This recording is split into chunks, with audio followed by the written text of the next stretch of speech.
Salut à tous, c'est Milas de la chaîne Ténorshare français, j'espère que vous avez la forme. Si tu viens d'installer iOS 26 Beta et ton iPhone reste bloqué sur le logo Apple ou un redémarrage en boucle, pas de panique, dans cette vidéo je vais t'expliquer pourquoi ça arrive et comment résoudre le problème facilement sans perte de données. Mais avant cela, si vous ne connaissez pas la chaîne Ténorshare, on publie régulièrement des vidéos liées sur votre iOS, même les nouvelles versions iOS 26 Beta et tout ce qui concerne les problèmes, les bugs et les solutions, que ce soit sur smartphone Android ou bien iOS. Donc n'hésitez pas à vous abonner à la chaîne pour plus de vidéos. Et sur ce, on passe au vif du sujet. Et on passe à la première partie, pourquoi ton iPhone reste bloqué en boucle de démarrage. Généralement, c'est un bug fréquent sur les versions bêta, les fichiers système instables, installation incomplète ou conflit avec les applications. iOS 26 Beta introduit des nouveautés profondes, de nouvelles animations IA, adaptatives, power mode, etc.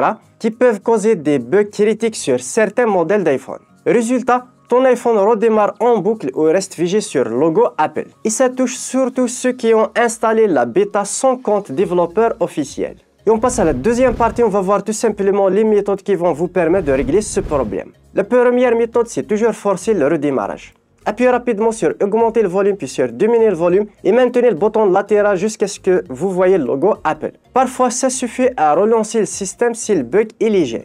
Deuxième méthode, c'est d'utiliser un logiciel professionnel comme Ténorshare Reboot iOS et sans perte de données. Si vous ne connaissez pas le logiciel de Ténorshare Reboot iOS, c'est un logiciel puissant qui permet de réparer le système iOS sans perte de données. Il est spécialement conçu pour résoudre divers problèmes comme la boucle de démarrage, comme le cas de cette vidéo, le blocage sur le logo Apple, un écran noir ou figé après une mise à jour. Et même pour sortir du mode de récupération ou bien le mode DFU. Pas besoin de connaissances techniques, tu connectes ton iPhone, tu cliques et ça répare automatiquement. Je vais vous mettre tous les liens dans la description ainsi lien de téléchargement, voir les tarifs et télécharger le logiciel. Et sur ce, je vous montre directement sur mon PC. Voici l'interface logicielle, elle est assez simple et intuitive. Comme tu peux le voir, on a l'option de réparation système iOS qui comprend plus de 150 problèmes liés à votre iPhone. Entrée, sortir, mode de récupération, mise à jour et rétrogradation, ainsi de suite. Pour notre cas, on va connecter notre iPhone bien sûr et la détecter automatiquement.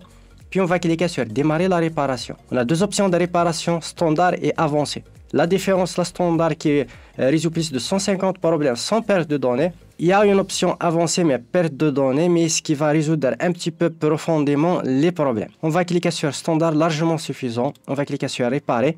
Là, puisque c'est la version 26 bêta qui est officiellement sortie, donc la réparation va rétrograder bien sûr votre iPhone à la version 18.5.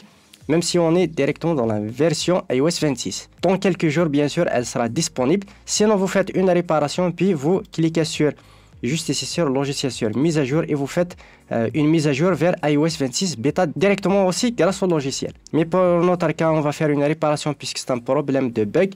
On va cliquer sur télécharger le firmware. Moi, je l'ai déjà téléchargé. Il va le télécharger automatiquement. On va cliquer sur réparer tout simplement. Il va lancer directement une réparation directement. Il va vérifier le firmware. Et voilà, il va lancer directement la réparation sur l'iPhone. Comme tu peux le voir, il lance directement la réparation. Il va redémarrer l'iPhone.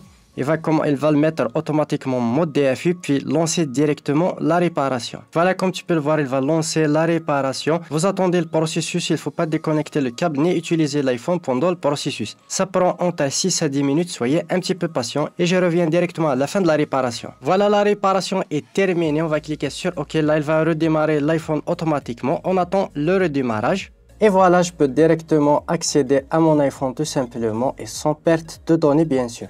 Voilà, c'est assez facile grâce au logiciel. Et on passe à la dernière partie, c'est prévenir ces bugs à l'avenir.